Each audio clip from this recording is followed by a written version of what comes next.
Audio Jungle.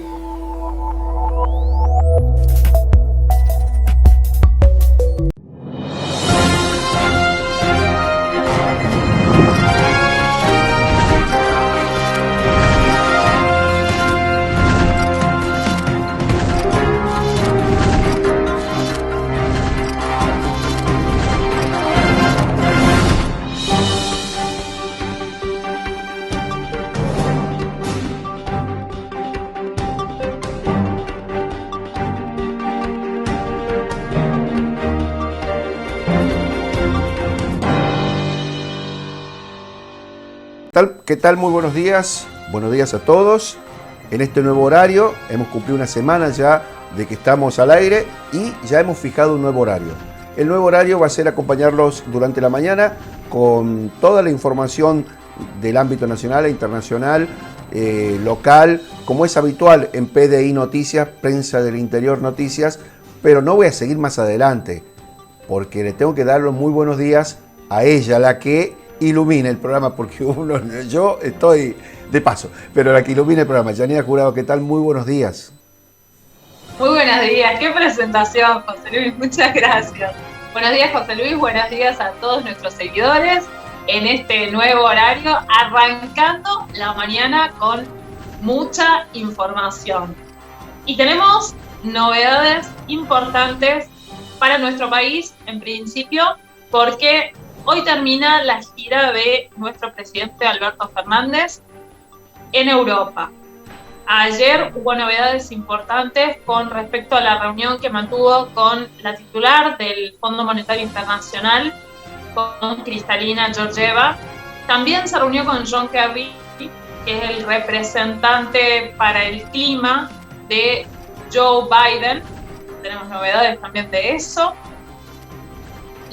Además de lo que sucedió con nuestro presidente y todas las declaraciones, vamos con novedades de Medio Oriente, con todo lo que es el conflicto entre Israel y Palestina. Novedades que no son del todo positivas por los últimos hechos, bastante duro lo que ha sucedido el día de ayer. Y vamos a recorrer también nuestro país, ¿no es cierto? Sin duda. No todo va a ser internacional. Sin duda, Yanina, y sin duda también el tema que no se puede escapar, que tiene que ver, y decías, de lo que tiene que ver con la realidad de nuestro país y todo el mundo, creo, tiene que ver con la pandemia. Vamos a hacer una recorrida por el país, porque ya se confirmó que están las 3 nuevas cepas o variantes, como la denomina hoy la OMS, porque se ha modificado la terminología. Las 3 cepas, las que habitualmente nosotros conocemos, vulgarmente diciéndolo, la cepa de Manaus, la cepa de Gran Bretaña y la cepa, a ver, ayúdeme, la otra cepa, la británica, la de Estados Unidos. La de Reino Unido, exactamente. Son las cepas que están presentes y ya lo confirmaron en Salta. Vamos a hablar de lo que va a pasar con San Luis, que va a habilitar ya, va a comenzar, adelantó lo que iba a ser paulatino a partir del mes de junio. A partir del lunes ya se comienza a habilitar un ala de lo que es la infraestructura del Hospital Central Ramón Carrillo, que fuera inaugurado hace poquito, las obras. Bueno, se comienza a habilitar para las personas con COVID moderado. ¿Está bien? Vamos a saber lo que comenzó a regir a partir de ayer en Mendoza, que tiene que ver también muy parecido a San Luis con la restricción de acuerdo al documento, al DNI. Vamos a hacer una recorrida por el país con respecto a lo que pasa con la pandemia, pero también a los países vecinos, porque Uruguay está complicado, porque Paraguay está complicado, y vamos a hacer una recorrida por allí. Y hablando de Latinoamérica, Yanina, vamos a hablar de lo que está pasando en Colombia. Realmente es aberrante lo que está pasando. Y otro de los conflictos. Sí. Otro de los conflictos grandes a nivel mundial es lo que está sucediendo en Colombia, con novedades tampoco muy positivas. Y para darle un poco de positividad a lo que es el plano internacional, comenzó ayer la vacunación en la India. Recordemos que esto es muy importante debido a que la India es el segundo país luego de Estados Unidos con la cantidad de casos de coronavirus y la cantidad de muertes, ¿no? Tiene un número significativo de muertos, tiene más de 260.000 personas fallecidas a causa del coronavirus y tiene más de 24 millones de casos. Recordemos que si bien había una vacuna que es de producción india, la de AstraZeneca, la Covishield, ahora lo que están incorporando en India es la vacuna que están dando a la población, es la Sputnik V, que en mayo, el 1 de mayo, se había confirmado que la estarían dando en la India, estarían inmunizando a la población con esta vacuna, con la vacuna rusa. También vamos a tener novedades de Tucumán, porque la ministra Rosana Chala estuvo en el tráiler que está en Plaza San Martín para que las mujeres tucumanas puedan hacerse diferentes estudios. Esto es para promoción y prevención de la salud integral femenina.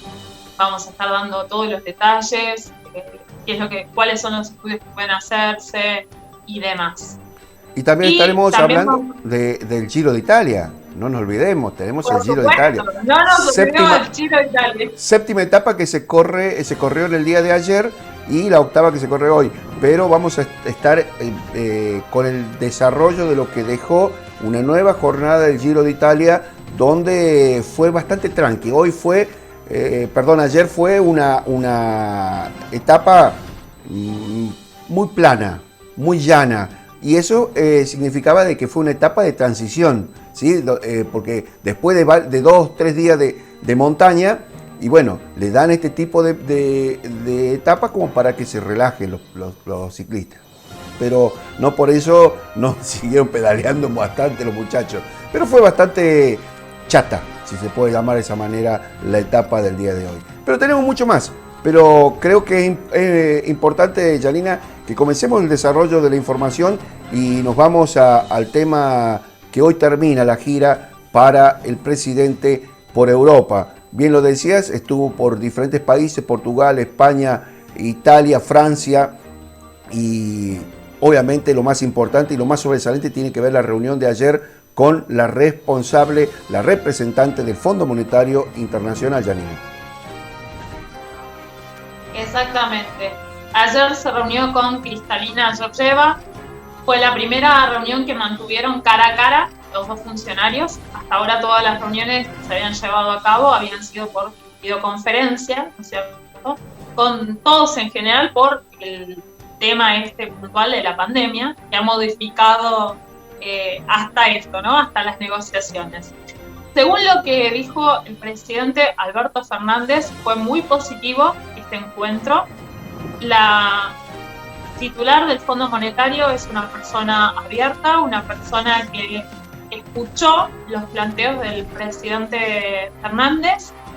Recordemos que hablaron puntualmente sobre, en principio, las sobrecargas, ¿no es cierto? Que fue un tema que también plantearon con el presidente del Consejo de Ministros italianos, con Mario Draghi, quien dijo que iba a plantearlo ante el G20. También lo hablaron, ¿no es cierto?, con otros premieres europeos, porque es un tema bastante significativo, más considerando la pandemia que estamos viviendo en este momento. Uno de los puntos importantes que remarcó el presidente fue que, si bien él tiene voluntad de pagar y está pidiendo el refinanciamiento de la deuda, no quiere que esto sea algo que sufra el pueblo argentino. Es decir, que no va a ponerle más peso a nuestro país para cumplir, ¿no es cierto?, con lo que es el pago de la deuda. Un punto muy importante del cual hablaron, el cual, ¿no es cierto?, consideraron, es el escenario en que se da todo esto. Sabemos que la Argentina no está fuera de este mundo y que todos estamos viendo este inconveniente del coronavirus y nuestras economías se ven afectadas por el coronavirus. El acuerdo todavía no se produjo, son las primeras tratativas. Posteriormente, el ministro de Economía, Guzmán, el ministro argentino se reunió con la secretaria de Junta del Fondo Monetario Internacional, con Julie Kozak, para seguir, ¿no es cierto?, hablando de estos puntos que se van a considerar. Esta es una de las reuniones que tuvieron con buen resultado, como vemos. También el presidente Fernández se reunió con John Kerry, con el representante del clima de Joe Biden, Sí, Joe Biden. el presidente estadounidense. En este caso hablaron de Venezuela puntualmente, porque le habían consultado, ¿no es cierto?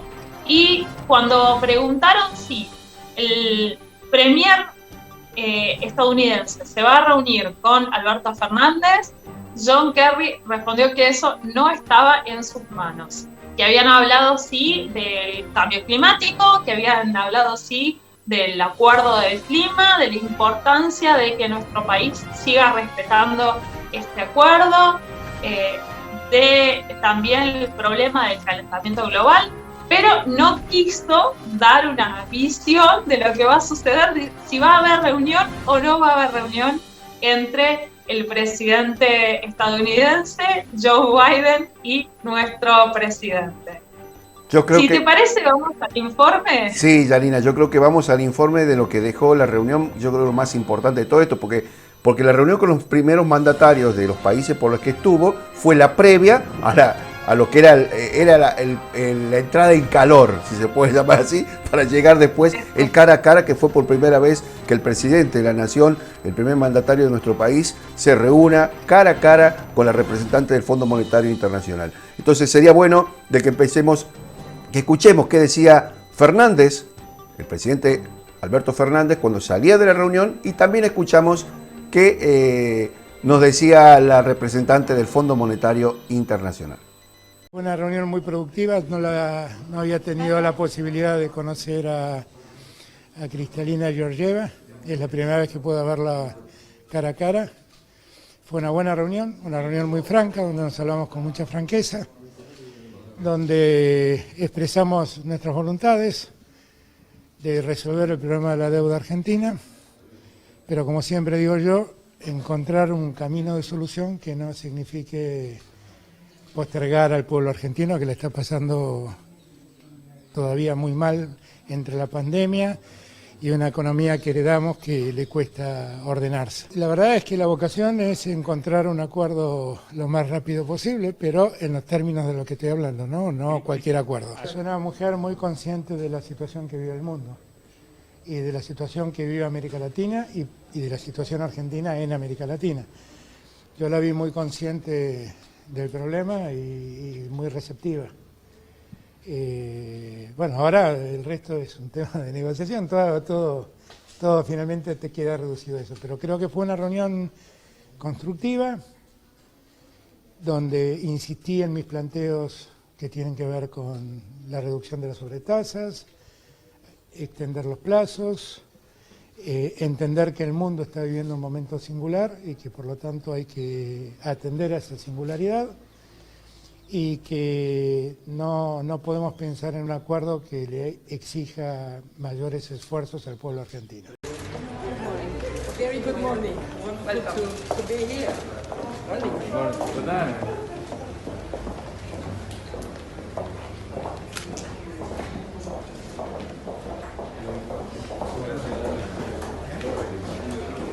We discussed the situation in Argentina, the overall situation in Latin America, in the world, and how we can constructively continue to engage towards a program. How about program?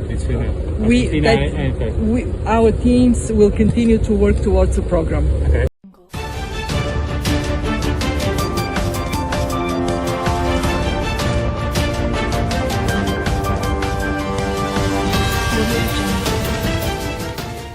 El Ministerio de Salud Pública de la provincia de Tucumán ha instalado el tráiler de la mujer, un lugar donde las mujeres pueden hacer muchísimas consultas y en el día de ayer la ministra de Salud de la provincia de Tucumán, la doctora Rosana Chala, estuvo visitando el sector. Contame, Yanina, ¿qué es lo que se puede hacer ahí? Bien, te cuento primero dónde está ubicado. Está ubicado en la Plaza San Martín, en Barrio Sur, de aquí de San Miguel de Tucumán. Y en ese lugar lo que se realiza, mejor dicho, es tanto la promoción como la prevención de la salud integral de la mujer.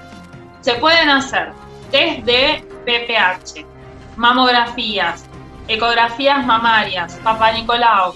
Eso, por una parte, en lo que tiene que ver específicamente con las mujeres.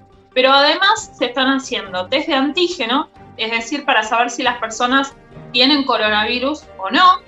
Y en caso de que este test, que tarda apenas 15 minutos en mostrar un resultado de positivo, primero se le aconseja el aislamiento a la persona, se le da el tratamiento de la enfermedad de acuerdo a los síntomas y queda esa persona registrada en el listado del Ministerio de Salud, porque vos sabés, José Luis, que realizan un seguimiento de todos los pacientes con coronavirus aquí en la provincia de Tucumán, llamándolos, preguntándoles cómo se encuentran, sabiendo si fueron derivados a algún centro asistencial, si necesitan una derivación, y después, posteriormente, ¿no es cierto?, pasados los 15 días, si todo está en orden y correctamente y la persona está bien, le dan el alta. Eso es lo que se puede hacer. También se pueden hacer test de HIV para saber si las personas tienen HIV. En este caso es muy importante destacar que son tanto confidenciales como gratuitos. ¿Sí? Es muy importante decir que son confidenciales porque muchas personas no se la realizan por el tema de la exposición, en caso de ser positivos, ¿no? Así que pueden llegarse a este tráiler para realizar los diferentes estudios. Vos sabés que las mujeres hemos dejado un poco relegado el tema de los estudios, de los controles anuales que se aconsejan en todos los casos por la pandemia del coronavirus. Sabemos que se han priorizado otras enfermedades, se ha priorizado no tener contacto, ¿no es cierto?, con los hospitales, con los centros asistenciales y demás, por el miedo al contagio. Así que esta es la oportunidad que tienen tanto las mujeres tucumanas de hacerse los estudios, como aquellas personas que quieran hacerse también el test de antígeno para saber si tienen o no tienen coronavirus. Vamos entonces, si te parece, vamos a lo que decía la ministra de Salud, la doctora Rosana Chala, cuando visitaba ese sector, donde obviamente es un sector, un polo importante para que las mujeres puedan visitar y puedan hacerse un chequeo general en muchas de las cosas que habitualmente, y no descuidar la salud en esta época de pandemia, donde grandes estudios dicen de que la gente se ha olvidado un poco de cuidar o hacerse los chequeos que habitualmente se hacen por esto de la pandemia. Así que escuchamos lo que decía la ministra de Salud. Desde hace aproximadamente una semana estamos en las distintas plazas, pudiéndole dar la oportunidad a las mujeres que se hagan un estudio. Muchas de las mujeres dejamos o postergamos estos estudios, por un lado por la pandemia, por otro motivo puede ser algunas veces el tiempo, ¿no?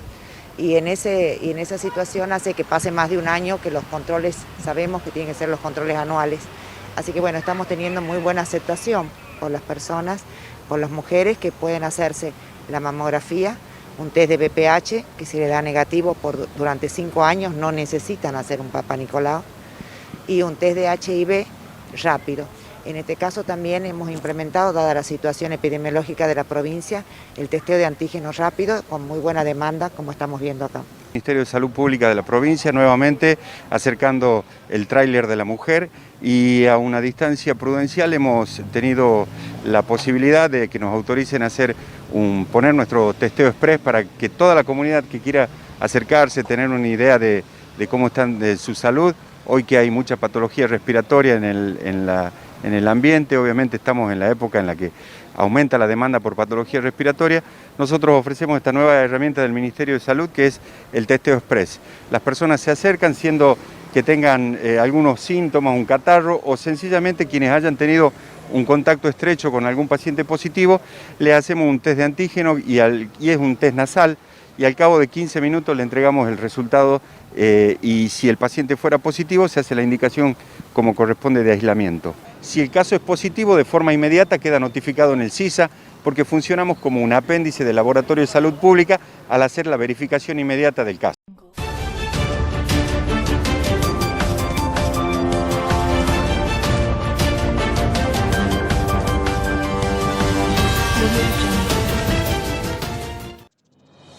José Luis, sabemos que hubo novedades en cuanto a lo que sucede en el país vecino, en Uruguay, con respecto a las restricciones. ¿Qué sucedió? Bueno, vamos a hablar un poco de Uruguay y de Paraguay, que son los países que también están muy complicados. En el caso del país charrúa, el gobierno de la calle Pou dispuso mantener las medidas que tiene hasta ahora, hasta el 23 de mayo, que rigen, por ejemplo, la reducción de la circulación, el cierre de las oficinas públicas, un poco para atenuar el índice de contagio del coronavirus, que es demasiado alto. Cuando, recordemos, Uruguay era un país que era uno de los países modelo que había en el mundo por cómo se había cerrado para no tener muchos contagios. ¿Se acuerda de eso cuando comenzaba la pandemia, que Uruguay era el modelito a nivel mundial? ¿Se acuerda? Sí, exactamente. La situación era totalmente diferente. Bueno, algo parecido a lo que pasó con algunas provincias de Argentina, ¿no es cierto?, con respecto a la cantidad de casos que en su momento no tenían y ahora avanzaron, o hay un mayor porcentaje, ¿no es cierto?, de casos. ¿Y con Paraguay, José Luis, qué pasó? Sí, Paraguay, el país vecino nuestro y vecino también casi de Uruguay. Paraguay ha sancionado, el gobierno nacional ha sancionado una ley donde hay un fondo nacional para los enfermos de COVID. El gobierno nacional le paga todo para que no tenga ningún tipo de gastos a todos los que están enfermos de COVID, que son muchísimos también. Es otro de los países, ¿se acuerdan que también limitaba con Formosa? Y resulta que Formosa no tenía caso, Paraguay no tenía caso, y ahora son los países complicados, como Paraguay y Uruguay, bien lo decía, porque el abrir la frontera, y le pasó, como bien decía recién, las provincias en nuestro país también pasó exactamente lo mismo.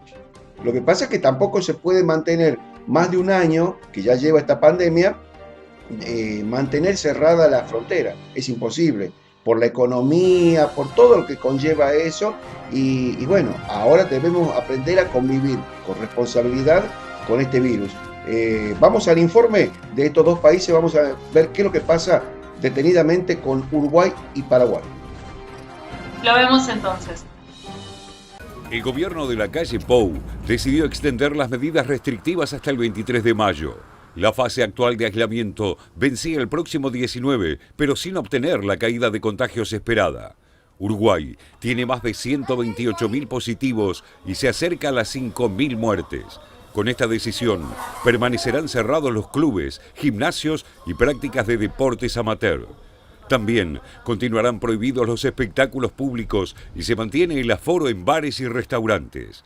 El gobierno de la calle Pou dejó afuera de esta extensión el retorno de las clases presenciales en el nivel inicial y las escuelas rurales. Otro país de la región severamente afectado por el coronavirus es Paraguay, con más de 300.000 enfermos y 7.000 fallecidos.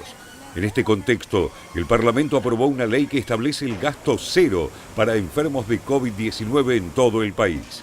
La intención es que los pacientes reciban medicamentos, insumos y que puedan realizarse estudios gratuitos. Solo falta la firma del presidente Mario Abdo Benítez para ser promulgada. Mientras esto ocurre, el mundo sigue debatiendo la suspensión de las patentes de las vacunas que pueden poner un freno a la pandemia. China, país donde se originó el coronavirus, apoyó la iniciativa. Lo que se espera ahora es que libere las patentes de las vacunas propias.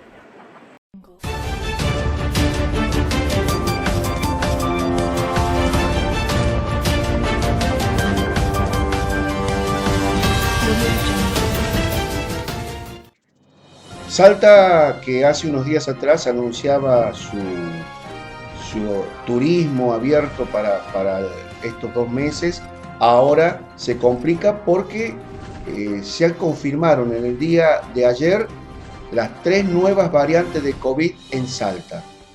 ¿Qué pasó, Yanina? Sí, están presentes. Sabemos que hay 3 variantes nuevas, que son la de Manaus, la del Reino Unido y la de Río de Janeiro. Las 3 están en Salta. Y sabemos que la transmisibilidad es mucho mayor en el caso de estas cepas. Sabemos que la OMS las ha definido como variantes, de interés, de preocupación y de consecuencia. Justamente por esta razón, seguramente vamos a escuchar en el informe explicado por expertos qué es lo que significan y por qué se denominaron, ¿no es cierto?, de esta forma. Ya están presentes en Salta. Recordamos que antes de ayer habíamos dicho que también están presentes en Tucumán. O sea que ya hay 2 provincias del norte argentino que confirmaron la existencia de estas variantes. Bueno, recordemos que en San Luis también se confirmó hace unos días atrás la existencia en San Luis Capital de la variante, de una de las variantes, dos de las variantes que estarían presentes también en San Luis, y se está tratando de aislar y tratar de hacer una burbuja entre esas personas, pero no saben si los contactos estrechos también ya lo poseen. Así que se está trabajando mucho y esto complica muchísimo más, teniendo en cuenta de lo que tiene que ver con las camas UTI, ¿sí?, de terapia intensiva, que por allí empiezan a escasear en muchas de las provincias. Y ya sabemos, Santa Fe está complicado. Ayer hablábamos de La Pampa, de que también está complicado, que por eso habían habilitado 12 camas. Ya vamos a hablar enseguida de San Luis, porque aceleró la utilización de un hospital nuevo que se había inaugurado, las obras en realidad se habían inaugurado, pero que iban a hacer progresivamente la utilización a partir de junio. Resulta de que ahora va a ser a partir de lunes, pero ya vamos a hablar de eso. Escuchamos lo que pasa en Salta para que nos expliquen bien qué es lo que está sucediendo, ¿les parece? Me parece muy bien. Vamos al informe entonces. Estas 3 variantes se reúnen los requisitos para entrar dentro de lo que es la clasificación que categorizó la Organización Mundial de la Salud, y que son las variantes de interés, las variantes de preocupación y las variantes las que son de consecuencia. Nosotros encuadramos estas 3 variantes en las 2 primeras clasificaciones. ¿Qué es lo que implica? Nosotros tenemos esta variante de Río de Janeiro, que vendría a ser la variante de interés, con lo cual esta variante son marcadores genéticos específicos que se producen en este virus, lo que va asociado a cambios en la unión al receptor, una menor neutralización por los anticuerpos guardados contra una infección anterior o la vacunación, una menor eficacia en los tratamientos, un posible impacto en el diagnóstico y un aumento pronosticado en la transmisibilidad.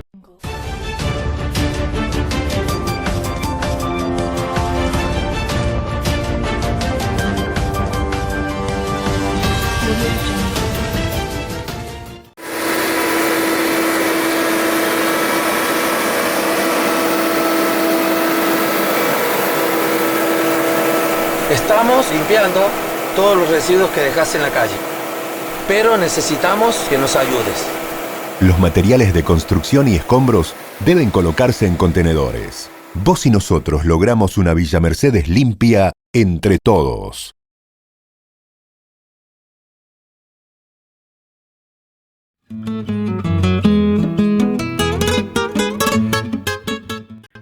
Todo lo que buscas, encontralo en un solo lugar. Minimercado Elquinense. Tenemos variedad de carnes, vinos, cervezas, fiambres para la picada, mercadería en general y también riquísimos helados. Barrio 640 viviendas, Manzana 3324, Casa 12, en la ciudad de Villa Mercedes, provincia de San Luis. Seguinos a través de nuestras redes sociales, Instagram y Facebook, @elquinense.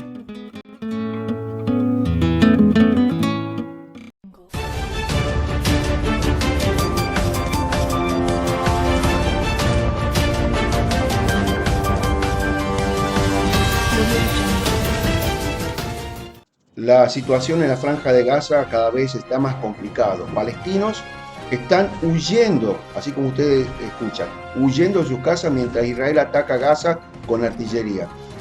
Son palestinos que viven en los barrios periféricos de la ciudad de Gaza.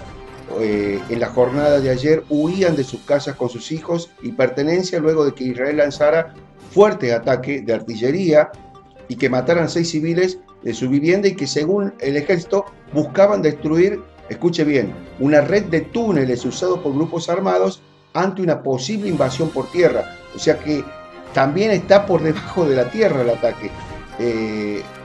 Cuénteme y amplíenme más usted, Janina, que está más en el tema de lo que está pasando en el Franja Gaza. Bien, la situación es bastante complicada, como ya anticipó. Las imágenes son realmente terribles, porque se puede apreciar cómo se van las familias, algunos caminando, otros en vehículos, otros incluso en burros, mujeres, hombres, nenes chiquitos, con lo puesto, con lo que pudieron llevar de su casa. Tenemos, como siempre, los dos lados, ¿no es cierto?, de esta cuestión, de este conflicto bastante importante en Medio Oriente, que tiene niveles muy similares a los de 2014. Desde 2014 no se veía un enfrentamiento con tanta intensidad. Por un lado, Israel convocó a 9.000 soldados para que formen parte del ejército. Por el otro lado, el grupo Hamas pide que realicen todo tipo de manifestaciones. En este caso también pide puntualmente que realicen algún tipo de manifestación como hicieron en el 1987 y en el 2000, que fueron levantamientos populares, para que tenga peso, ¿no es cierto?, el pedido y lo que ellos quieren o lo que ellos buscan. Por otra parte, vemos la cantidad de fallecidos por un lado y por otro, ¿no? Tenemos 122 muertos confirmados por el lado de Palestina, con más de 900 heridos. Tenemos 9 muertos confirmados por el lado de Israel, incluyendo, ¿no es cierto?, menores de edad. Y tenemos una mediación que ahora está queriendo hacer Egipto, que tiene ciertas particularidades. Le cuento. Líderes egipcios se reunieron por una parte, o mediadores, mejor dicho, egipcios, se reunieron por una parte con los líderes israelíes en Tel Aviv y por otra parte en Gaza con las autoridades de Hamas. Dicen, o mejor dicho... sí. Esto quiere decir de que están buscando mediar, tratando de conciliar un poco las dos partes, que cosa que no sé si lo van a lograr después de tantos años de lucha. Pero al menos es ese fuego, porque la cantidad que menciona en los números, en cuanto a la cantidad de muertos y heridos, el alto porcentaje, por no decir casi todos, son civiles. Sí, esa es la cuestión. Lo que están tratando de hacer es un cese de fuego, al menos una tregua por un año. Ese era el trato, ese era el acuerdo que le proponían, ¿no es cierto?, tanto por el lado de Israel como por el lado de Palestina. En el caso de el grupo Hamas y otros grupos armados que formaron parte, ¿no es cierto?, de esta mediación, aceptaron, según lo que dijo la cadena de televisión árabe Al Arabiya, pero en el caso de Israel no aceptaron esta propuesta, y no solamente que no la aceptaron, que buscaban posponer, ¿no es cierto?, el acuerdo, sino que para hacer más difíciles las cosas, el primer ministro israelí publicó un video a través de las redes sociales en el cual decía que quería hacerle pagar a la gente del grupo Hamas y todos los seguidores un precio muy, muy alto, con lo cual estaría agravando, ¿no es cierto?, esta situación. Sabemos que de un lado y del otro hay respuestas, hay agresión. Lo ideal sería que este conflicto termine. Ya veremos en estos días cómo se desarrolla. Como te decía, es terrible la situación en ese lugar, es terrible y bastante crudo ver las imágenes de la gente que tiene que dejarlo todo, siendo justamente civiles, porque son personas que están viviendo, es como si le pasara a usted o a mí, que tenemos que abandonar nuestra casa, todo lo que tenemos, por una guerra, Sí. de la cual forman parte por estar geográficamente en un lugar, en su Exactamente. mayoría. Porque como sabemos, las víctimas son civiles. Si le parece, compartimos el informe con todo lo que sucedió en el día de ayer en Medio Oriente. Entonces lo invitamos a ver las imágenes, que es la cruda realidad, y para que tome dimensión de todo lo que comentaba Janina.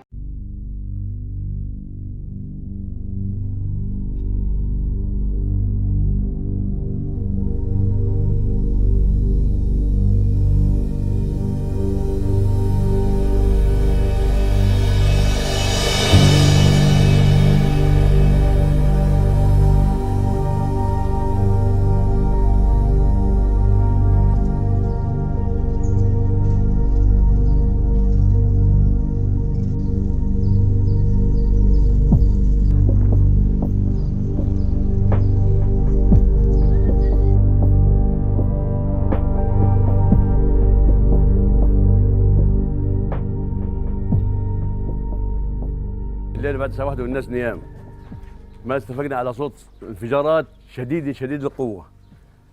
الانفجارات دمرت أغلب البيوت زي ما أنت شايف، دمار كامل، وفي دمار جزئي ودمار يعني مش طبيعي كان. الناس دي ربنا بعت ملائكة للناس إنه ولا واحد استشهد في المنطقة من الله يعني. الإصابات كانت طفيفة. فجأة سمعنا صوت الفقع هذا من غير تحذير من غير حاجة، شايف أنت يمكن 10 غارات تقريبا زي ما أنت شايف، ولا صاروخ تحذير ولا حاجة. طبوا فينا خبط واحنا مش يعني عمينا في الدار، فجأة قطع الكهرباء من عمينا خبط في بعضنا وطلعنا على المستشفى جراي. بعد نص ساعة ابوي لحقنا رجله رايحة رجليه التنتين، وخالتي عينها رايحة، ومرت خالي نزلت، ولاد اخوان الاثنين وضعهم حرج. هي ممكن الله يعلم ايش صار فيهم.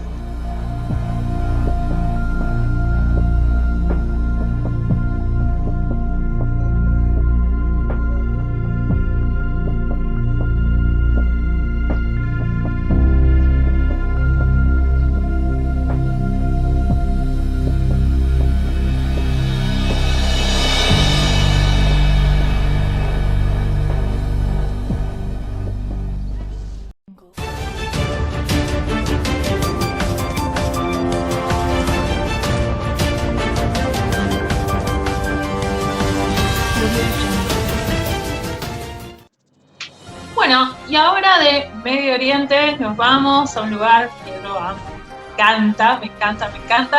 Nos vamos a Italia, porque se corrió la 7ª etapa del Giro de Italia. En un lugar realmente paradisíaco. Desde Notaresco hasta Termoli. José Luis, ¿qué pasó en estos 181 kilómetros que se corrieron hoy? Cuénteme. Bueno, hoy la 7ª etapa, donde el colombiano Gaviria se arriesgó de más, me parece, porque no tendría que haber hecho el desgaste que estuvo haciéndolo. Fue una 7ª etapa que se vio una jornada, se puede llamar de transición, debido a que estaba llena de definición al sprint recién, y la fuga se mantuvo desde el principio con 3 corredores de los equipos invitados, ¿sí? Son aquellos que van a hacer el desgaste, que quieren mostrarse quizás, pero no tenían estrategias como los grandes equipos que ya tienen la experiencia. El sprint final fue arriesgado. Fernando Gaviria de los Emiratos se lanzó a 400 metros de la línea de meta, pero creo que se lanzó mucho antes. Y el lanzador del equipo de los Emiratos Árabes es nada más y nada menos que el argentino Maximiliano Richese, que hizo una muy buena jornada, al igual que Eduardo Sepúlveda, que son los dos argentinos que están compitiendo en este Giro de Italia. Pero Caleb Evan fue quien se quedó con el triunfo en el día de hoy. Edgar Bernal supo mantenerse tranquilo, se mantiene tranquilo, va protegido un poco por su equipo. Lo cierto es de que el triunfo hoy de Caleb del Lotto Soudal lo acerca un poquito a la clasificación general, que sigue siendo el líder hasta el momento el húngaro Attila Valter. En cuanto a los argentinos, les comento: Maximiliano Richese de los Emiratos Árabes Unidos, del equipo de los Emiratos Árabes, quedó en el puesto número 56. Pero cuando hablamos de 56, están por lo general con los mismos tiempos. pero quedó en el puesto 56 y subió en la general el puesto 166. No podemos esperar mucho de Maxi Richese en cuanto a la clasificación, en una clasificación general, porque es un lanzador, es el que hace el trabajo para la recta final, es el trabajo muy importante para el número 1 que tiene el equipo, porque el lanzador es el que en los últimos metros es el que hace el desgaste, va rueda a rueda con quien va a ser lanzado, y de esa manera se hace a la orilla y pasa con toda la velocidad el envión final, el velocista que tiene el equipo. Hoy, como decíamos, Fernando Gaviria creo que se lanzó mucho antes, se lanzó 400 metros antes de la llegada, y por eso Caleb le pudo acercarse y hacer un buen remate. Mientras que Eduardo Sepúlveda del Androni Giacattoli se quedó con el 27º lugar, pero marcha mejor en la general, está en el puesto 98 en relación a Richese. Vamos a ver qué es lo que pasó con el resto, porque reitero, fue una etapa muy chata porque fue todo sobre llano. Hoy fue el descanso quizás en relación, más allá que hicieron 180 kilómetros, pero fue en llano. Entonces hay que ver cómo se comporta. Fue para hacer un poco, algunos de los especialistas diría que para hacer un trabajo regenerativo, ¿sí?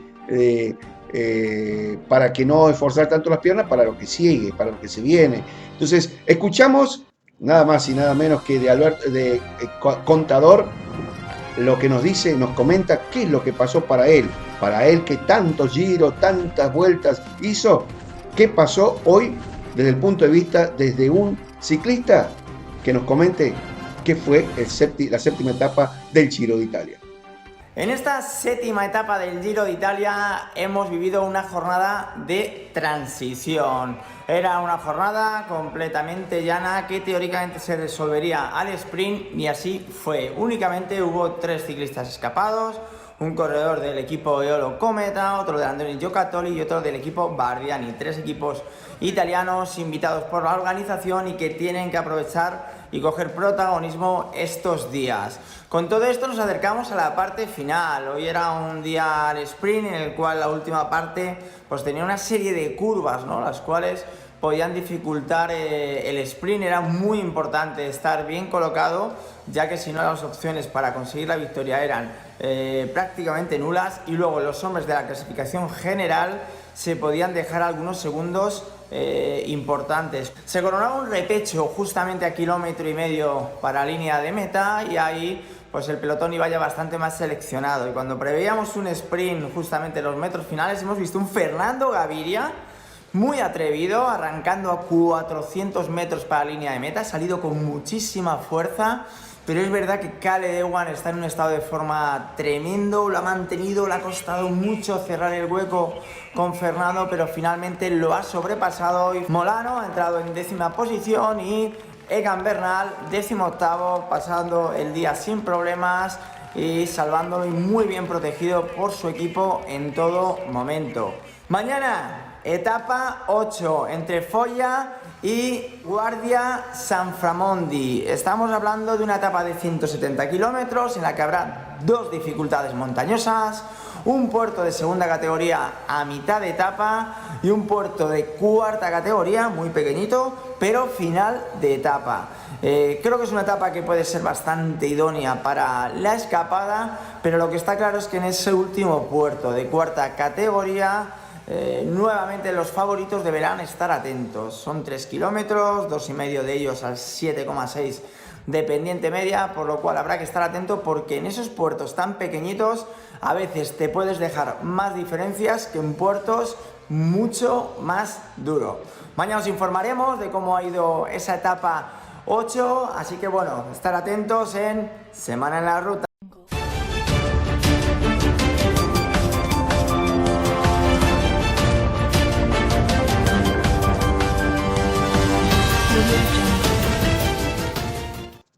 Vamos a meternos en lo que pasa en la India, uno de los países que ha sido noticia en los últimos días por la gran cantidad de contagiados, por la gran cantidad de muertos, porque cuando veíamos imágenes de los crematorios al aire libre, quizás hay un pequeño una pequeña luz de esperanza para los hindúes, para los indios, o hindúes como le quieras llamar, porque va a haber vacunas para ellos. Cuénteme de eso, Janina.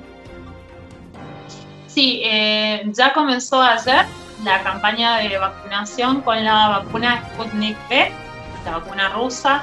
Recordemos que ya el 1 de mayo habíamos anunciado que comenzaría la inmunización en ese país. India es uno de los países más golpeados después de Estados Unidos. Tiene 24 millones de personas infectadas con coronavirus y han fallecido a causa de este virus 262.000 personas. Veíamos hace unos días las imágenes de los crematorios totalmente colapsados, de los crematorios improvisados en rutas, en estacionamientos, incluso en crematorios de animales que eran utilizados para quemar justamente los cuerpos de las personas porque no había espacio.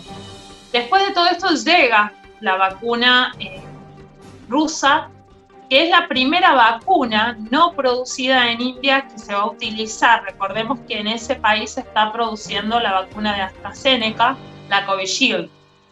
Pero la vacuna rusa llegó al país, ayer comenzó todo esto. Esperemos que tenga, ¿no es cierto?, buenos resultados. Sabemos que la vacuna rusa es la que registra hasta el momento en todos los estudios la mayor efectividad y roguemos, ¿no es cierto?, que esta vacuna pueda detener un poco esta pandemia focalizada, diríamos también en la India, porque, claro, como le decía, los números son altísimos y habíamos hablado hace unos días de la transmisibilidad, que justamente la variante de la India tiene una mayor transmisibilidad y eso la hace mucho más peligrosa que otras variantes. Si le parece, compartimos el informe del día de ayer con la vacunación que comienza en ese país asiático. Aseguró también que se espera fabricar más de 850 millones de dosis al año en la India y que se trabaja para estimular tanto el suministro como la producción interna, ya que el país vive unos momentos de auténtica gravedad. Los fallecidos ya son más de 260.000 y los contagios más de 24 millones. Por su parte, la Organización Mundial de la Salud advierte de que el 2021 será más mortífero que el 2020. Por ello, pide que los países no vacunen a niños y adolescentes y que destinen esos compuestos a la iniciativa COVAX para ayudar a naciones subdesarrolladas.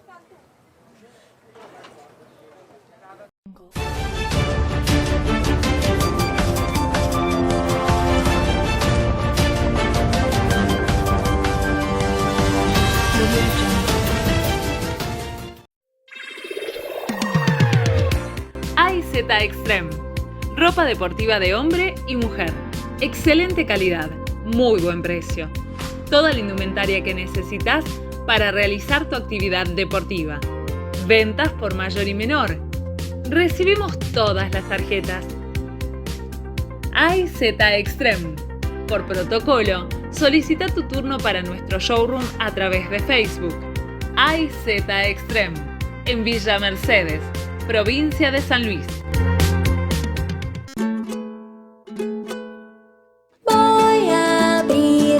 Puerta, que entre la alegría.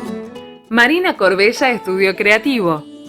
Tenemos libros didácticos de jardín, primero, segundo y tercer grado para aprender jugando. Además, novedades escolares, tablas de multiplicar, mapas plastificados, organizadores semanales y todo lo que buscas para ir al cole. Marina Corbella Estudio Creativo. Te esperamos en San Juan 945, San Miguel de Tucumán. Seguinos a través de Facebook e Instagram, Marina Corbella Estudio Creativo. Gracias por venir. Gracias por jugar.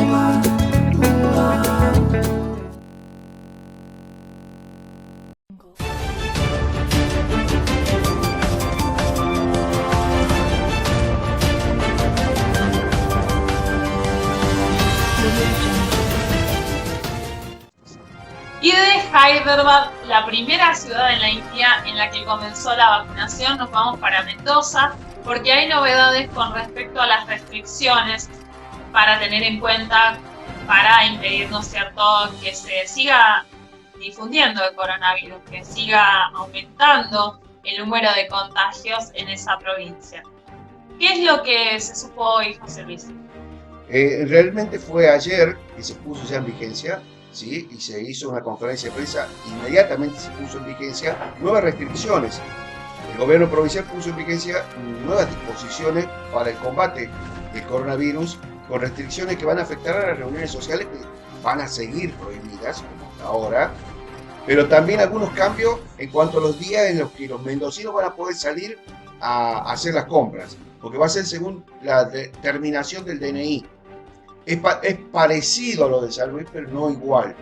Digo parecido porque no es como San Luis, por ejemplo, que tiene un día par, otro día impar. Un día par y otro día impar. Acá hay una mezcla de números, que ya lo vamos a escuchar, que primero dice el número 1 con el 3, el 4 y el 5 son los que van a tener tales días. Y entonces, pero no es para la circulación como es el caso en San Luis. En San Luis es la circulación. No se permite la circulación de acuerdo a la terminación del DNI. Acá es únicamente para las compras. O sea, no puede ir a comprar, si no le corresponde, por ejemplo, el número suyo, ir a comprar ahora, no le pueden vender en los negocios porque pueden sufrir infracciones los propios comerciantes. Así que ese es uno de los puntos más importantes que tiene esta nueva medida, de estas nuevas restricciones que tienen en Mendoza y que fueron presentadas ayer. Y escuchamos el resumen de todas las restricciones que tiene la provincia mendocina, que también empieza a complicarse nuevamente con el coronavirus. Recordemos que en la primera ola fue una de las provincias también muy complicadas que tenía en la zona Cuyo, la más complicada de todas de la zona Cuyo. Y bueno, ahora está la segunda ola presente y empiezan a tener mayor restricción. A ver, acláreme algo. Yo Sí. puedo salir de mi casa. Por ejemplo, yo vivo en Mendoza. Puedo salir de mi casa al cajero automático, pero si no me toca el día, no puedo ir al supermercado. ¿Es así? Exactamente, de acuerdo al día que le corresponde, de acuerdo a su terminación, es el día que va a poder ir a comprar. Puede ir al cajero, Perfecto. puede O sea que ir hay que quizás... organizarse. Sí, podrá ir, Básicamente hay que organizarse. podrá ir a salir a caminar o a correr o lo que quiera, de forma individual, porque están suspendidas muchas de las actividades deportivas y todo eso, igual que en la provincia de Luis, igual que en La Pampa, toda la región. En realidad la región cuyo-pampeana está sufriendo estas restricciones, pero en el que cada uno tiene diferentes normativas. Por ejemplo, en el caso de San Luis, reitero, es con la terminación del DNI, pero un día par, otro día impar. Pero directamente no pueden circular. Tratan de, o sea, no es que no pueden, sino que recomiendan no circular. ¿Está bien? Se recomienda, porque no quieren ser taxativos, pero sí hay controles. En cambio, Mendoza tiene sus días, de acuerdo al DNI, pero para hacer compras. No puede hacer compras si no le corresponde al número de DNI suyo. Pero salir puede salir. ¿Está bien? Es la diferencia que hay entre una provincia y la otra. Escuchamos el informe. Hay detalle por detalle de lo que está viviendo Mendoza a partir de la jornada de ayer con estas nuevas restricciones. Perfecto.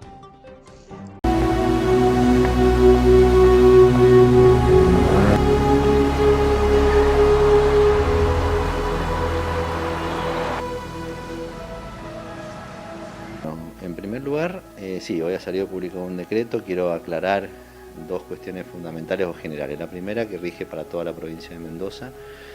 La primera restricción que se introduce, que se amplía a toda la semana la necesidad de asistir a comprar.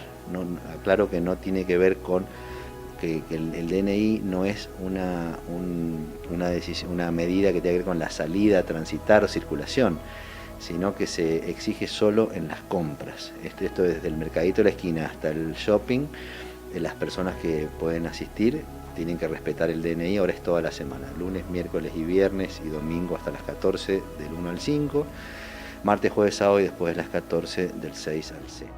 Los locales comerciales exhiban al ingreso cuáles son los números de DNI que se permite el ingreso en cada día.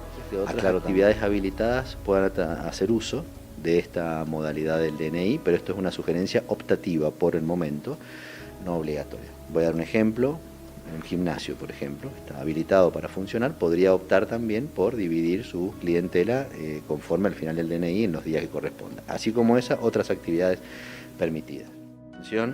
De las reuniones en espacios públicos al aire libre, que hasta el momento teníamos la prohibición, digamos, la suspensión, perdón, de las reuniones familiares o sociales en domicilios particulares, ahora se incorpora también en espacios públicos al aire libre.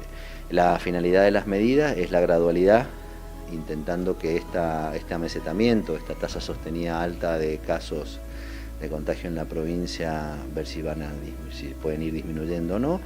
Y el decreto no tiene fecha, como no tiene ninguno de los decretos del gobernador, porque la evaluación es diaria e iremos viendo cuáles son los resultados de estas nuevas medidas.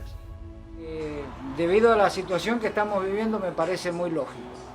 La gente creo que se va a cuidar más, va a protegerse ella y a los demás. Creo que está bien. Y esta mañana hemos tenido flojo movimiento, pero pienso que la gente se tiene que acostumbrar también. Una vez que vuelva a retomar el ritmo de cada día salir con el número que corresponda, tiene que seguir progresando la cantidad de gente en el centro, pero es necesario que la gente sepa que tiene un determinado día para salir para no proliferar con esta pandemia. Sí, mira, me parece que está bueno porque a partir de que han puesto esta restricción se ve menos gente en la calle y como están las cosas, que cada vez hay más infectados y cada vez hay más muertes, me parece bueno.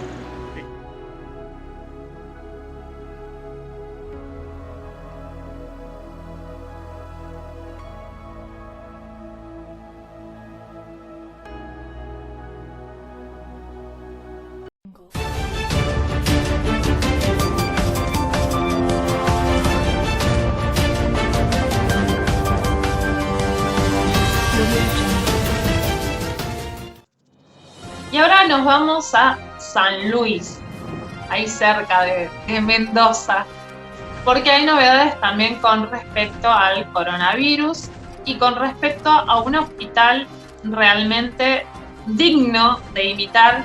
Me animo a decir uno de los mejores de Latinoamérica, que es el Hospital Ramón Carrillo, que se inauguró hace muy poco. Me encantaría que primero, José Luis, les cuentes un poco a nuestros seguidores cómo es ese hospital, porque yo soy una de las personas que vio la inauguración a través de internet y quedé fascinada con la tecnología existente en ese lugar.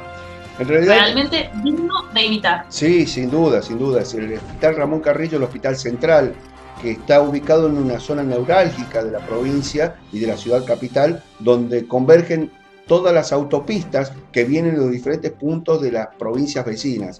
Entonces, tienen fácil acceso para todos aquellos que vengan también de provincias vecinas, y además es un hospital con tecnología de punta, donde la cantidad de quirófanos, con pantallas, o sea, todo lo que usted ve en las películas, ¿sí? En las películas estadounidenses, en las series que ahora están, esto con Doctor Milagro y un montón de otras cosas, bueno, mucha de esa tecnología está puesta de manifiesto en este Hospital Ramón Carrillo, que se inauguró las obras, ¿está bien? La inauguración fue de la obra, el equipamiento ya estaba completo, el hospital estaba listo para funcionar, pero se tomaban un tiempo para capacitar a todo el personal que va a trabajar ahí.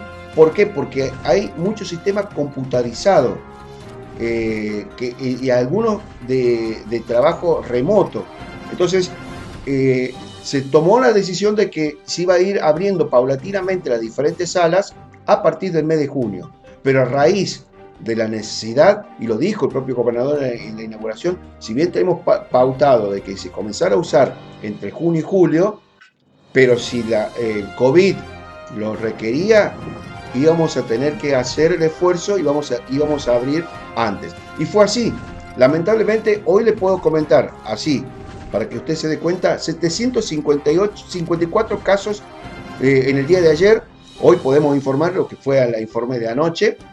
754 casos de coronavirus se registraron el viernes en San Luis, donde 284 son de la ciudad capital, 255 de Villa Mercedes, que Villa Mercedes venía con un poco menos en estos últimos días en relación a San Luis. Ahora como que se emparejó, como que se amesetó, y después el resto de los contagiados están en las diferentes localidades del interior de la provincia. Esto surge, los 754 casos positivos informados este viernes, de 3.783 muestras realizadas. Pero, acá viene lo más complicado. Hoy se puede decir que en la jornada de ayer se cerró el informe con 7 personas fallecidas, que son vecinos de la localidad de San Luis, Villa Mercedes, Villa Larca, que está muy cercano a lo que es Merlo, y el volcán que tiene la zona turística de las Sierras Chicas en San Luis Capital, con diagnóstico, todas estas 7 personas con diagnósticos positivos de COVID, lo que suma ahora un total de 631 fallecidos desde que comenzó la pandemia. Esto ha llevado al gobierno de la provincia a tomar la decisión de habilitar a partir del lunes el ala D, una de las salas del Hospital Central Ramón Carrillo para pacientes moderados con coronavirus. Esta ala D está en el primer piso del Hospital Central para la atención de pacientes moderados que tengan necesidad de oxígeno. Todo esto, estos pacientes son los que serán derivados del Hospital de San Luis Capital, no el de Villa Mercedes, que es el Policlínico Regional de Villa Mercedes, ¿sí? El Policlínico Regional Juan Domingo Perón, sino que es del Hospital de San Luis, lo derivarán al Hospital Central en caso de que sea necesario oxígeno para estas personas. En un primer momento se habilitarán camas para internación y una sala de shock room. Esto, según la ministra de Salud, Silvia Sosa Araujo, lo dijo, que atento a la necesidad de camas que tiene la provincia por el aumento del caso, se habilita esta ala prematuramente ya del Hospital Ramón Carrillo. Entonces, vamos a escuchar la palabra de la ministra, que explica por qué motivo se acelera la apertura de esta ala, y también van a estar algunas de las coordinadoras de ese Hospital Carrillo comentándonos cómo va a ser el trato, y vamos a ver que nos muestre cómo va a ser el trabajo que van a realizar estos profesionales de la salud, donde ya comienza a funcionar el Hospital Central Ramón Carrillo con toda la tecnología ahora puesta de manifiesto para los enfermos de coronavirus. Bueno, a partir del lunes próximo ya vamos a tener la posibilidad de, en caso que sea necesario, poder usar un ala que va a ser específicamente para pacientes COVID moderados, donde bueno, va a estar a cargo esta coordinación de la doctora Eugenia García y de la doctora Marcela Valdeón, que van a coordinar todo lo que es el traslado de ingreso y egreso de los pacientes que puedan llegar a necesitar venir a estar en estas instalaciones. Vienen del hospital, la idea es que aquellos pacientes que estén en mejores condiciones sean recepcionados acá, que los reciba directamente la gente de acá, previo estudios que se van a realizar en el hospital para ser atendido directamente por todo un equipo de profesionales, administrativos, técnicos que ya están listos para comenzar el lunes. Se habilita un ala de las cuales tuvimos que hacer un laboratorio provisorio y una farmacia provisoria para que esté todo lo más fácil posible el recorrido para todos los profesionales que van a estar trabajando y que esté todo en el mismo lugar, sobre todo porque van a ser pacientes COVID. Y bueno, ustedes saben que atento a la necesidad de camas que está teniendo la provincia por el aumento de casos, es por eso que necesitamos realmente que la gente no llegue a tener que ocupar estas camas, pero bueno, están listas en caso de necesidad. Necesitamos que la gente se cuide, que no circule, que realmente seamos solidarios con todos y cada una de las personas que trabajan para el sistema de salud, que tienen una tarea muy, muy ardua, y bueno, cuidarnos porque es lo único que nos queda para poder salir lo más rápido. rápido de esto. Son derivados del Hospital San Luis, ingresan al Hospital San Luis y el Hospital San Luis es el que determina si corresponde ser derivado acá o quedarse en las instalaciones del Hospital San Luis. Sí, en conjunto con la doctora Marcela Baldión, que es la jefa del servicio de clínica médica del Hospital San Luis, vamos a coordinar la apertura, digamos, dentro de las instalaciones del Ramón Carrillo de esta área para pacientes moderados de COVID.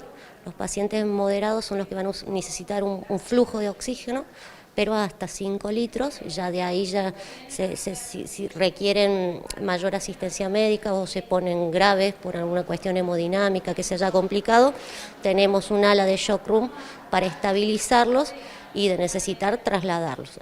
Los pacientes van a venir directamente del Hospital San Luis, son pacientes que ya están internados en el Hospital San Luis, y se va a coordinar el ingreso de los pacientes traslado para que terminen de hacer su etapa de recuperación acá en esta área dentro del Hospital Ramón Carrillo. La misma atención médica que brinda el Hospital San Luis en muy pocos días se armó acá en esta área del Hospital Ramón Carrillo. Laboratorio, exactamente los mismos análisis que podés hacer allá, los podés hacer acá. Radiografías, ecocardiograma o ecografía de ser necesario. Todo lo que la misma atención va a ser acá, exactamente. Estuvo trabajando la doctora María José Sanglá junto con el doctor Daniel José, inclusive en el traslado de los pacientes desde el hospital, cuánto va a ser la demora, ya se hicieron un par de simulacros, así que bueno, ingresan por un sector especial. De ahí van a ingresar, no es el mismo ingreso o sea, la puerta principal se puede decir del Hospital Ramón Carrillo, sino que van a ingresar por otro lado. Bueno, esta área sí, obviamente va a ser toda área COVID con pacientes con la enfermedad, pero bueno, tenemos la ventaja de que son todas habitaciones con puerta cerrada, entonces por ejemplo el paciente que está en la habitación cerramos la puerta y esta área no es tan contaminante, porque van a estar todas las puertas cerradas, no va a ser tan contaminante. Así que bueno, eso es una gran ventaja para todo el personal que va a trabajar acá. Se determinaron horarios, inclusive hay un sistema electrónico de pedido de la derivación desde el Hospital San Luis que se hace alerta al Hospital Ramón Carrillo y el SEMPRO. Así que sí, son pacientes que, acuérdate, son moderados, no es el traslado de emergencia y urgencia, son programados, así que se pueden hacer bajo todos los protocolos y los cuidados. Obviamente que en emergencia también usas todos los protocolos, pero esto es mucho más organizado. Para pacientes que van a venir derivados de Hospital San Luis, o sea, pacientes que están estables en condiciones de una alta próxima, con mínimos requerimientos de oxígeno, donde han pasado la etapa más severa de la enfermedad en Hospital San Luis. En realidad, bueno, eso lo vamos viendo, la evolución clínica se va viendo en el día a día, y cuando observemos una estabilidad de 24 a 48 horas, se definirá el pasaje a Hospital Ramón Carrillo. Son criterios clínicos que que ya están establecidos para poder derivar a los pacientes aquí con seguridad. Y la idea es esa, sí, por supuesto, para tener camas disponibles para los pacientes que ingresan desde los hospitales periféricos, desde la calle, desde las ambulancias de emergencias, y contener la demanda que hay.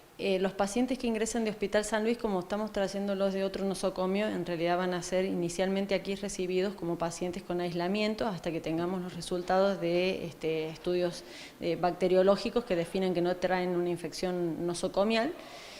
Para lo cual obviamente hay protocolos de traslado y de manejo inicial aquí en Ramón Carrillo.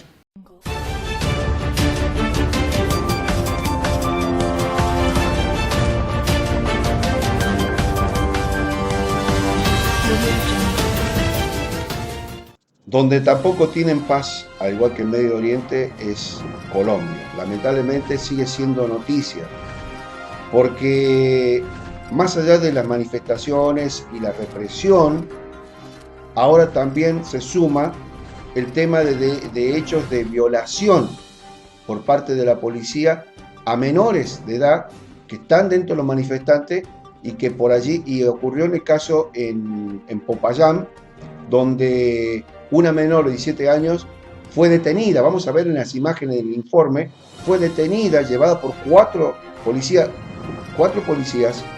que cada uno le llevaban de cada una de las extremidades. Y ahí ella gritaba que, escuchamos el grito ahí en el video, que se le estaban bajando los pantalones.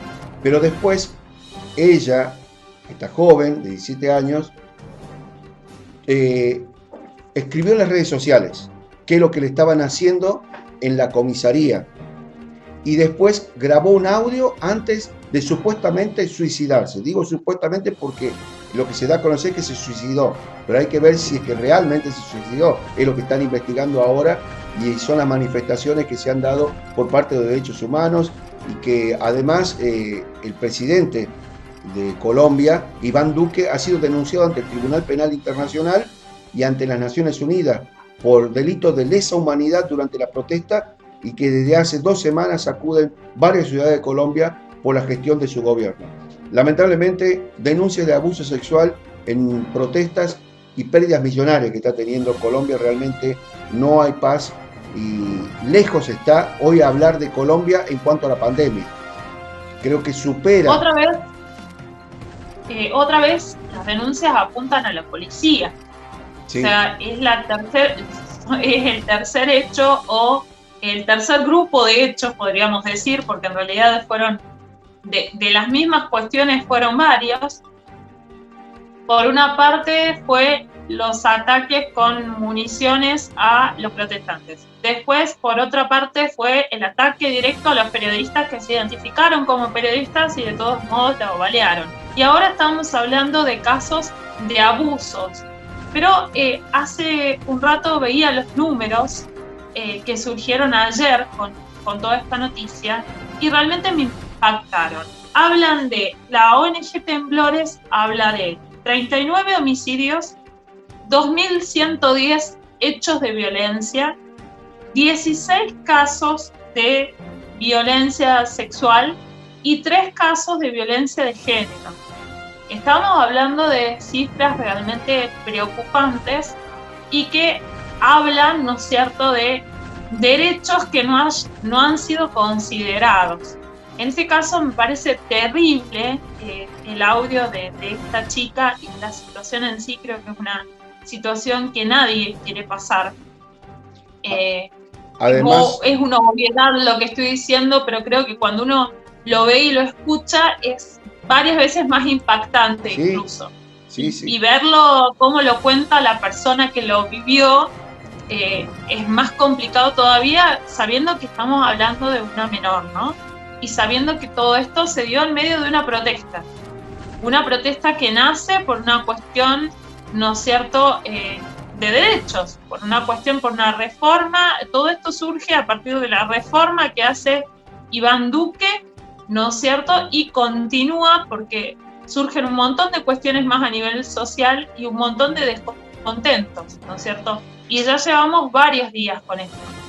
Además, Janina, ya hay los primeros problemas dentro de su propio gabinete, dentro de su propio equipo de trabajo para Iván Duque, porque, por ejemplo, hoy, en medio de toda esta crisis, le renunció Claudia Blum, que es la ministra de Relaciones Exteriores, la canciller colombiana, le renunció y así ya hay varios de los ministros que tiene Iván Duque que han comenzado a discrepar con la conducción del propio presidente. Se está complicando la situación en Colombia, pero ¿le parece si vamos a las imágenes de lo que dejó en las jornadas de ayer Colombia con estas manifestaciones, con estos problemas que hay?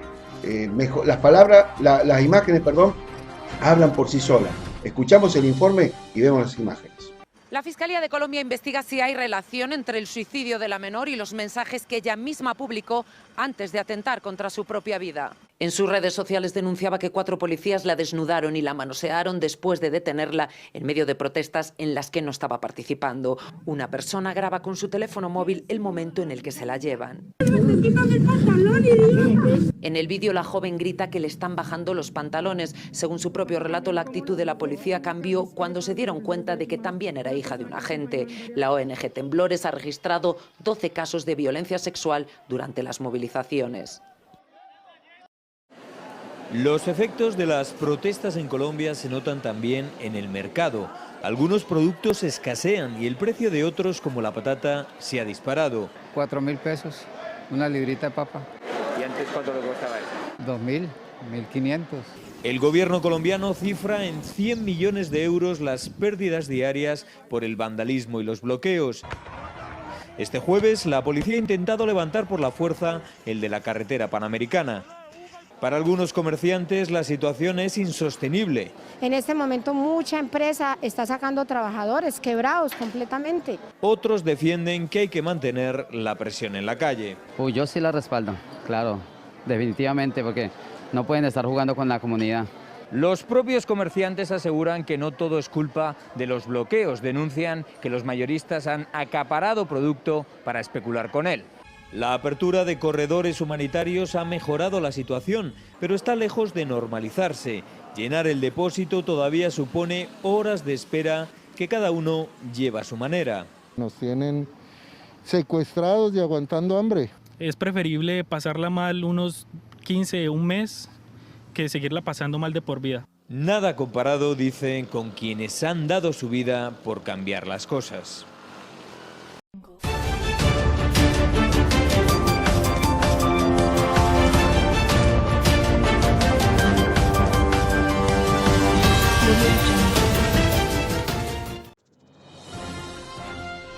Y estamos llegando al final, ya casi en la recta final de nuestro programa, nuestro nuevo horario. Recordemos que nos van a poder encontrar todos los días a partir de las 9 de la mañana, como es habitual, de lunes a lunes, ¿sí? Con todo el acontecer de lo que haya dejado el día anterior y lo que se viene, quizás la agenda. Ahora tenemos el fin de semana que se viene el superclásico, todo esto.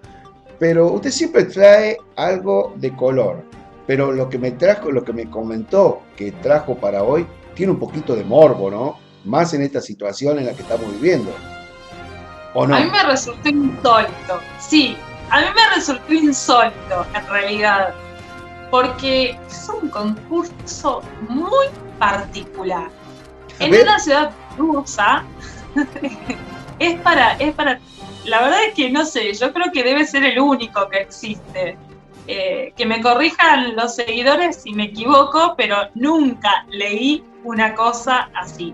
Fue en una ciudad rusa, en la ciudad de Novosibirsk, que se llevó a cabo un concurso. ¿En qué consistía el concurso? Participaban trabajadores de una casa funeraria y ganaba la persona que cavaba más rápido una tumba. El desafío era cavar una tumba y el que ganaba se llevaba un premio en dinero. Nah.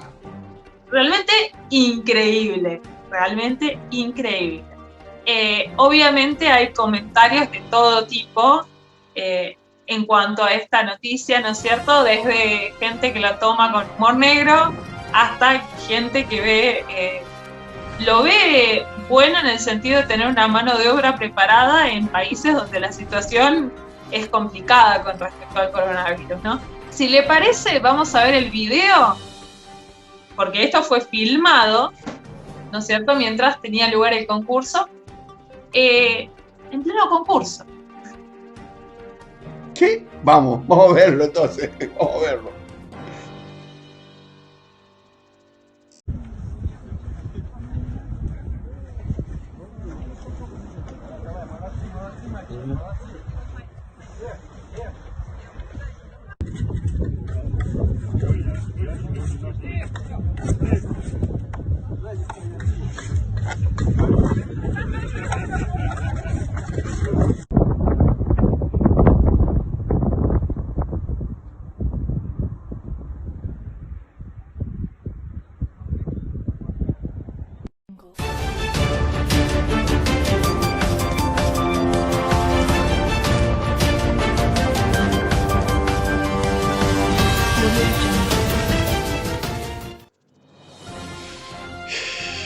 Después de haber visto esto, no, es un morbo, para mí es un morbo, ¿qué quiere que le diga? Para mí es un morbo, realmente, de hacer un concurso en Rusia.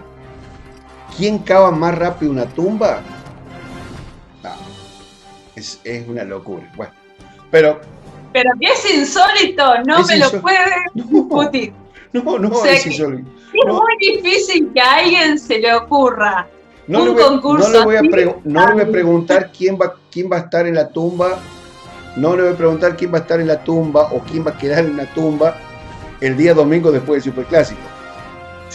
Me refiero de que la camiseta, está bien la camiseta, usted ya sé, ya tiene un corazoncito, digamos, marcado con la camiseta millonaria, pero con una camiseta así. Sí, una franja como dice.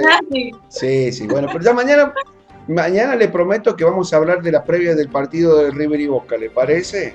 Mañana prometido. Me parece muy bien. Domingo a la mañana, prepárese a las 9 de la mañana, como siempre vamos a estar acá nosotros y le vamos a llevar la previa del Superclásico.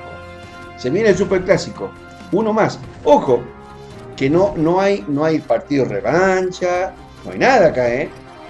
Acá, si empatan, van a los penales directamente. No hay alargue, no hay nada. Y uno sigue, el otro se queda fuera del torneo local. Es más, puede haber otro Superclásico, hay una remota posibilidad de otro Superclásico, donde se pueden tomar revancha en la Copa Libertadores. Pero eso ya es otra historia. Ya es otra historia. ¿Quién llega mejor? Hoy estaba viendo el resumen de lo que pasó con los partidos reserva. Semifinales, o sea, se pueden juntar River y Boca en una final de partido de reserva. Los viejos partidos de tercera división que se denominaban, y que se jugaba, me acuerdo, en la época, en el país del Potrero, se jugaba previo al partido de primera. Uno iba a las canchas de su barrio, del club de su barrio, o en los propios equipos a nivel nacional, jugaba la reserva, que no se llamaba reserva, sino se llamaba la tercera división, jugaba el partido previo al partido de primera división. Jugaba, ahora como cuidan mucho las canchas y esas tipo de cosas, no hay partido antes. Pero antes sí, jugaban el partido, la tercera división, y después, de los mismos equipos que jugaban en la primera, jugaban la reserva. Hoy se jugaron, ayer se jugaron, y hoy estaba viendo el informe, se jugaron los partidos de semifinal, de cuartos de final de la reserva. River ganó, le ganó Independiente. Boca ganó, con lo justo le ganó al Tomba. Y ahora los dos están en semifinales, pero por caminos separados. O sea que si los dos ganaran hipotéticamente la semifinal, sería la final de un Superclásico. En un Superclásico en la final. Sería River contra Boca en la final de la reserva también. Y recordemos que la reserva son algunos jugadores que juegan también en primera. Es otro partido. Pero vamos a hablar. Mañana les voy a comentar más detalladamente acerca de esto. Lo cierto es que nosotros nos vamos despidiendo. Será Dios mediante el día de mañana, domingo, a las 9 de la mañana. Nos vamos a reencontrar nuevamente por acá para poder llevarle toda la información del acontecer deportivo, político, institucional, internacional, nacional, de todo, hasta de color. Pero trate de no traer de nuevo morbo. Trate de no traer morbo, por favor. Traiga algo de color, búsquese algo de color. Le propongo esto y le propongo a la audiencia. La audiencia nos puede mandar algunos memes, algunas cosas, algunas ideas, pero usted búsquese algo del Superclásico. Alguna nota de color. Alguna nota de color del Superclásico. Bueno. ¿Le parece? La propuesta está esa. Me parece muy bien. Bueno, nos vamos, nos despedimos. Nos despedimos hasta mañana.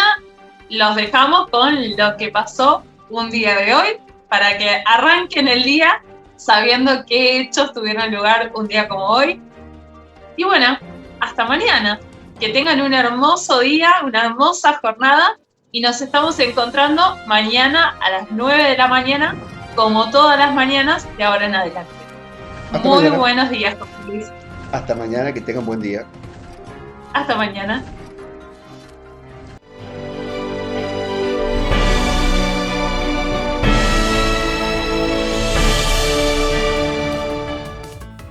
En 1928, Walt Disney estrena Plane Crazy, el primer cortometraje en el que aparece el ratón Mickey, personaje animado que se convertiría en el emblema de su compañía.